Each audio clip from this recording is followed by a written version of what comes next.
Okay, so usually what happens with these training nights, right?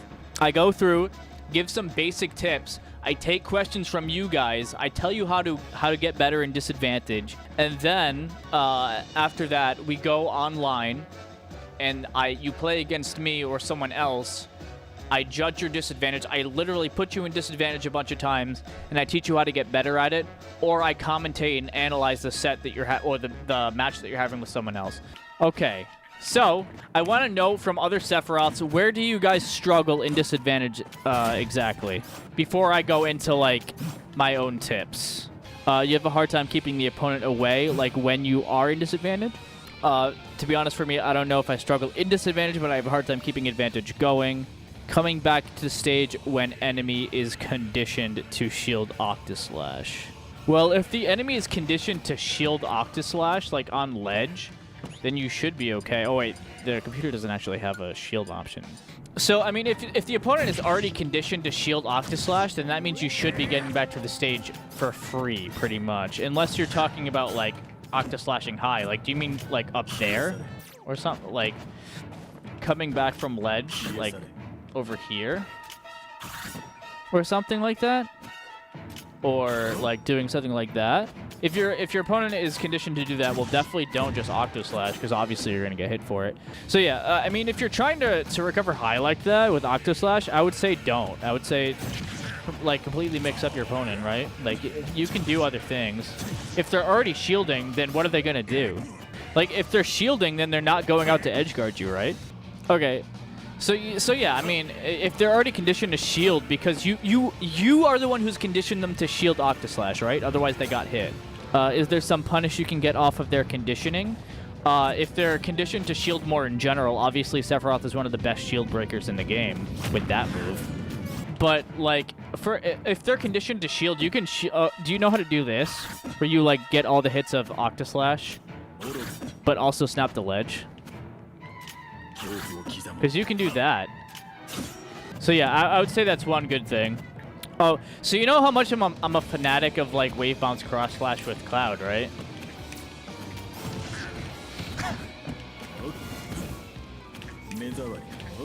This isn't as useful, but it's still pretty cool because it throws out a hitbox. It just doesn't like throw you as far, and if you mess it up with the neutral B, then that's no good. But side B in general is like just a really good move, whether you wave bounce it or not. But yeah, so one thing, let's go through all of our options in disadvantage first, just without talking about coming back from stage. But yeah, so let's go over all of our disadvantage options in Smash in general, right? We have hitboxes. We can do something aggressive. Like, let's say we're trying to land against our opponent and they back up or something. We have the snare. The snare isn't the best, especially when it comes to trying to get people off of us. Definitely not the best option. But it's the fastest air that we have, and it can possibly lead into more stuff. We have this up air. This puts us in a lot of lag. So a lot of the time when I'm in disadvantage and I don't feel like choosing like a super defensive option, I'll literally like fast fall up air. Look how much space this covers. Like, both of these platforms, plus the ground. That's insanity, dude. But yeah, so that's another thing I would do, is I would use an up air, right? Because then, if they get hit by this, it puts them in disadvantage. You can possibly throw out another up air, or wait for an air dodge, and then hit. And now you're in advantage, pretty much. You want to learn wave bounce, but it's not really worth it for you right now. Yeah, I mean, if you think that an option isn't worth it for you to learn yet, then just hold off, because there are a lot of you can get off with a lot of basics. I at this point would consider wave bouncing to be something that everyone should learn just for disadvantage specifically. But yeah, we're doing pretty good, Egg Dog. Thank you for asking. I hope you're doing well as well. So we have up air. This is one option we have if we want to land aggressively, because this covers a lot of space, and then they're in disadvantage. But anyway, so we went over up air. let's go over now using your double jump, because this is another option you have. Because let's say you're not out of another jump yet. You have to be very wary of the fact that your opponent can definitely catch one of your other jumps. We have pretty good airspeed, especially with the wing, which I'll go into later because it gives us even more options. I would say that this is pretty good because we have good airspeed, like I said, even better with the wing when we do have it. Plus, we get a third jump, which helps even more with wave bounces. We have air dodge. So this could mean one of two things. Either you have a directional air dodge, which means as you're landing, you can cross up your opponent like this. You know, you can land over here. Something like that. Yeah, I have seen this Sephiroth. That's pretty cool. You also have neutral air dodge. So the benefit of using a neutral air dodge over a directional air dodge is that neutral air dodges have like no lag at all. You can also fast fall into them like this, which is busted.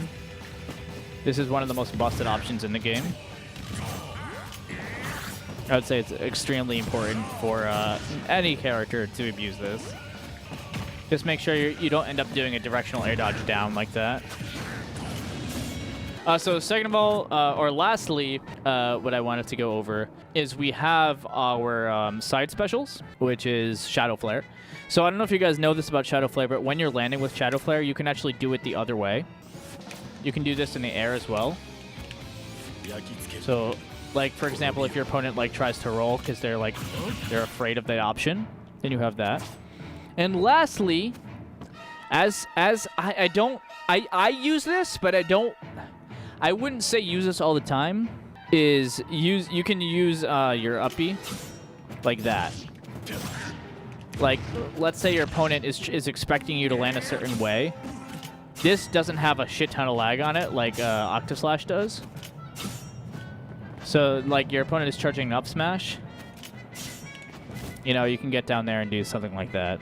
I would say it literally has, like, less lag than a directional air dodge, so. It's an option that you have, you know what I'm saying? Yeah, no, that's what I'm saying. That's what, as Sakurai suggested, this is an option. I wouldn't say this is as memey as people would think it is. I think this is a legitimate option that can be used. Also, if your opponent is, like, I'm also going to say, like, another aggressive get out of disadvantage move. This one I would say is more memey, especially on Wi-Fi, because you see people using this all the time. Down air as well, like on a platform. See how it goes under the platform like this? If they're waiting under the platform or something to try to, like, jump up and hit you, as long as they're not trying to hit you from the side, this is an option. Just be wary of when you're using it.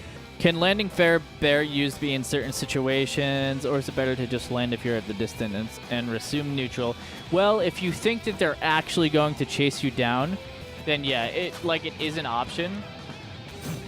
But know that these moves do have some lag on them. Like, if you consider this disadvantage at this point and not neutral, like, as you're landing here, then yeah, go for it. I wouldn't say fair would be used in this way very often. We just went over, like, all the basic options in disadvantage, but we were going to start an arena now so that I can actually analyze how people are playing in disadvantage to give them more specific and personalized tips. Because it's really good to have all of the options in your head, basically. What can I do in disadvantage? But knowing when and how to use them is much more important, and that's something that I can't really do without showing you. And I'm going to try to, when I'm playing, for example, go over a lot of different options or just experiment with different options based on what the opponent is doing.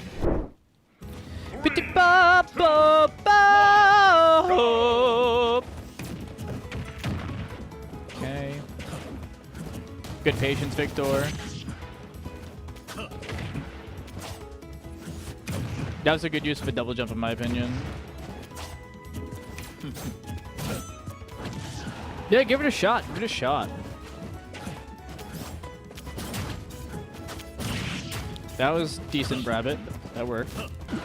But Cloud is like a much more balanced variant of such a thing. That was really aggressive, and he was not in lag, to my knowledge, so I think that was a bad option, Victor. I mean, it worked for you, so hell, fuck it, you know what I mean? But, like...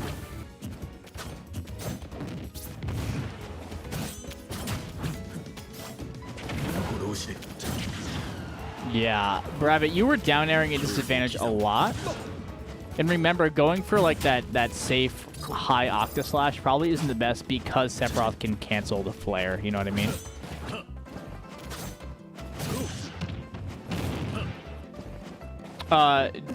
One thing I'll say right off the bat is definitely be careful with using your double jump like that. Oh no, that was definitely a misinput. Definitely be careful with using your double jump like that, like immediately trying to go back from ledge, because that's going to be easily caught onto, especially with someone with such a huge sword. 3, 2, 1. It's my jam. Go! Remember when I heard this in the remake, dude? Interesting use of counter. I'm not quite sure what that was all about. Nitro, you used Nair there, which is a pretty bad habit to do in disadvantage, honestly. Oh yeah, also I don't even know why I didn't go over this, but we have a counter, guys. We have a counter to use in disadvantage as well.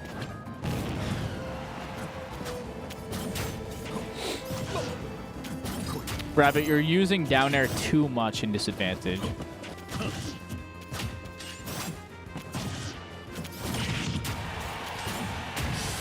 Yeah, see, they caught onto it at that point. They were like, "Okay, I'm waiting for the down air, and I'm gonna punish you for it." Like they happen to miss, but know that it's an option that you're using a little bit too much. I'm assuming you thought that they were going for the ledge there, Rabbit. Otherwise, that could have been a hard punish on after shielding. Hidoshi.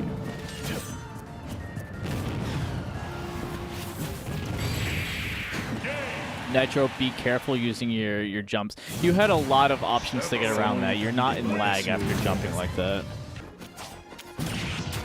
Okay.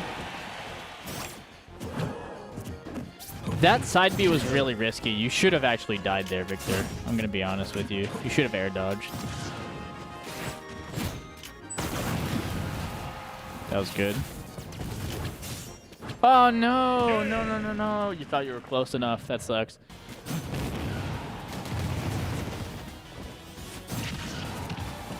Yeah, see, like landing with bear, for example, can be okay in disadvantage. But forward air, it's more of an, like, I don't see it working out very well. Bear is like a bit safer.